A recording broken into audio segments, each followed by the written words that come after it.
But 95 million years ago, mosasaurs had some serious competition from a familiar denizen of the deep, the shark.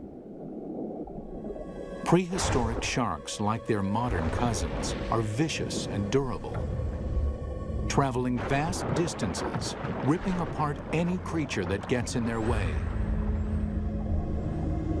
Sharks had been around for over 250 million years when mosasaurs evolved onto the scene. At that time, the largest, fiercest shark in the water was the giant Ginsu shark. The Ginsu would have, of course, looked very much like a modern great white, a very big, heavy-bodied shark. At a length of 25 feet, the aptly named Ginsus are over 10 feet longer than a typical great white. With mosasaurs and Ginsus hunting in the same waters, one thing is certain: there will be blood. There was quite a competitive relationship going on when the big sharks and the mosasaurs were.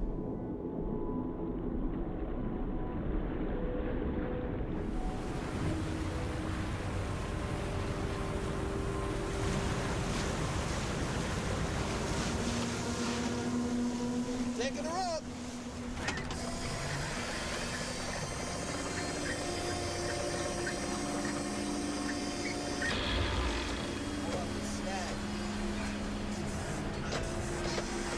Give me more power.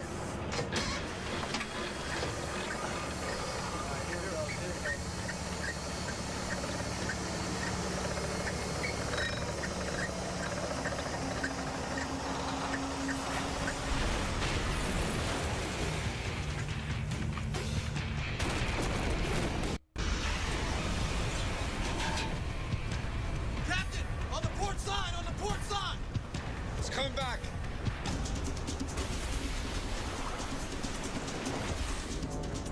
We humans got lucky. We managed to miss out on the mosasaur.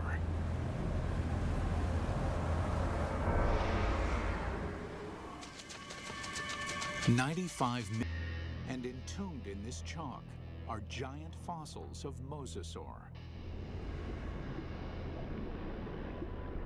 In the late 1830s, the bones of the beast are first uncovered in North America. This is where the mystery of the mosasaur begins, because nobody can say just what this creature is. It is a question that first arises when I'm correctly identified as a mosasaur. Over the next 80 years, as scientists begin the serious hunt for dinosaur fossils, a pattern emerges. In every corner of the globe, they find mosasaur bones. This points to one conclusion: no other predator has ever dominated the planet. Scientists investigating mosasaurs realized that nothing on Earth could have stopped them. Function on land. In the span of 6 million years, they grow from a small 3-foot lizard into the giant 50-foot mosasaur.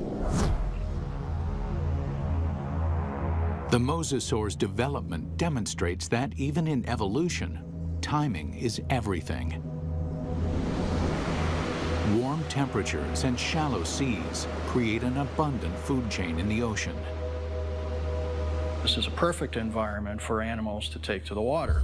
Well over 80% of the planet is covered with ocean.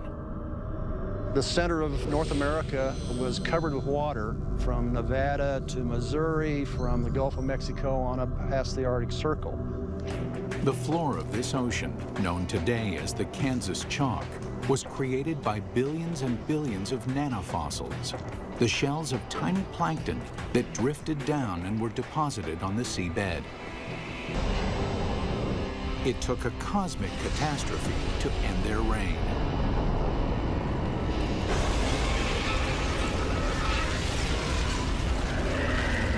What we're looking at here, all the fish seemed to have been armed with mouthfuls of teeth.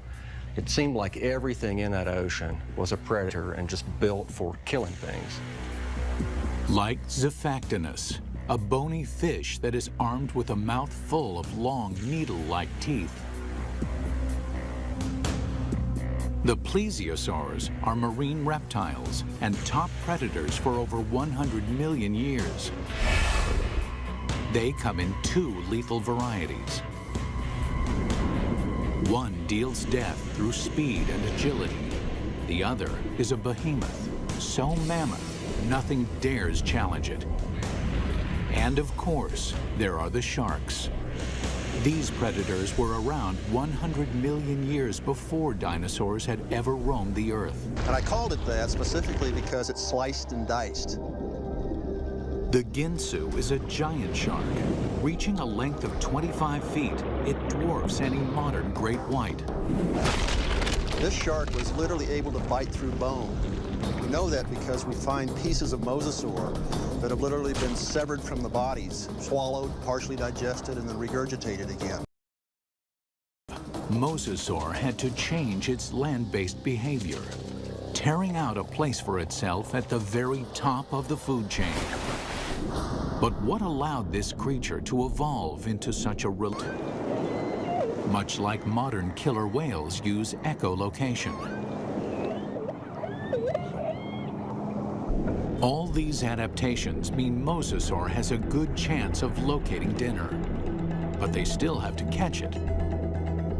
And chasing down fast, elusive prey requires jet-like speed. So how does an 8-ton, 50-foot monster propel itself? This alligator has another piece of our formula, a massive tail. Along with crocodiles, gators have a long, flattened tail shape similar to mosasaurs.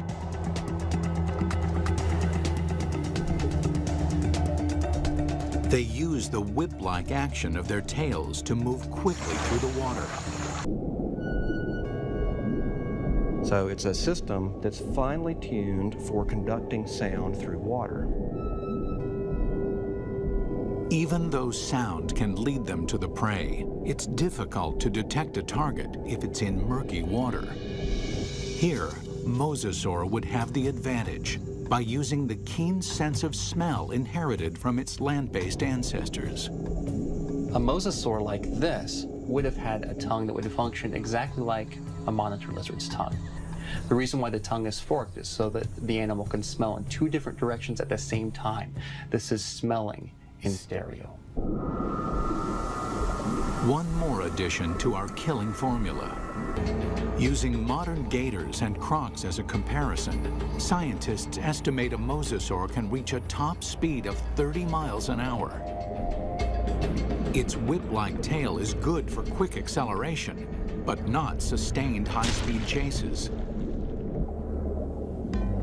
Fish are built to swim fast and far. Mosasaurs won't win a marathon, so they have to strike quickly.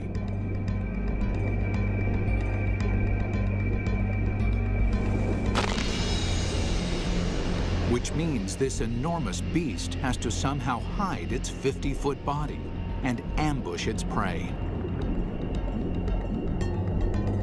Imagine that this animal is sitting on the bottom, takes a deep... Speed and surprise are two critical elements, but mosasaurs also need agility. That's where the paddles come in. They propel themselves with the tail, they steer with the paddles.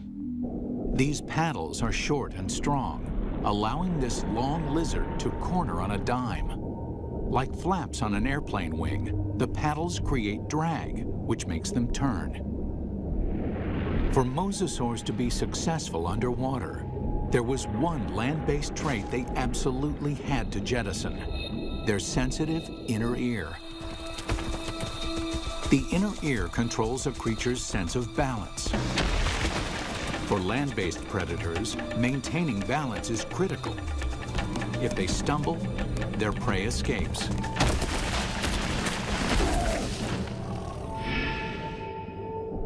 But in water, animals move in every direction, like a gyroscope.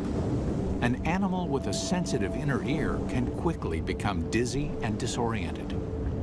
Over the millennia, the mosasaur's inner ear begins to dial down the sensitivity, allowing them to quickly twist and spin with no sickening side effects. These evolutionary refinements created a megabeast. The mosasaur can locate, chase, and catch its prey. But catching is not enough. The mosasaur has to eat. And the way that it eats is something that almost defies imagination. It's a prehistoric creature so vicious, it makes sharks seem cuddly. With jaws like steel, it's large enough to swallow a human in one bite. This underwater T-Rex is bred only to hunt and to kill. And across the oceans of planet Earth, this megabeast rules. This is how you make an apex predator. First and foremost, breathing. Like whales, mosasaurs can spend long hours submerged in the sea, but they still have to come up for air. And then there's food. Fish are nutritious, but they're fast and slippery.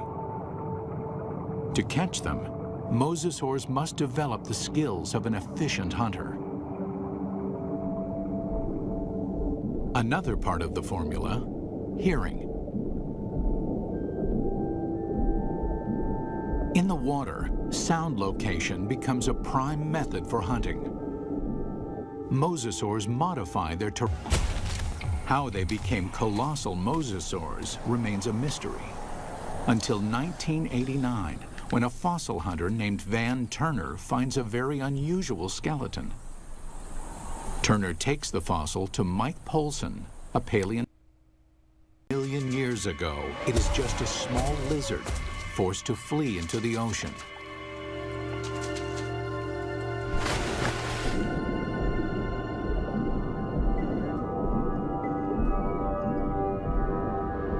Within 6 million years, it grows into one of the most successful predators of all time.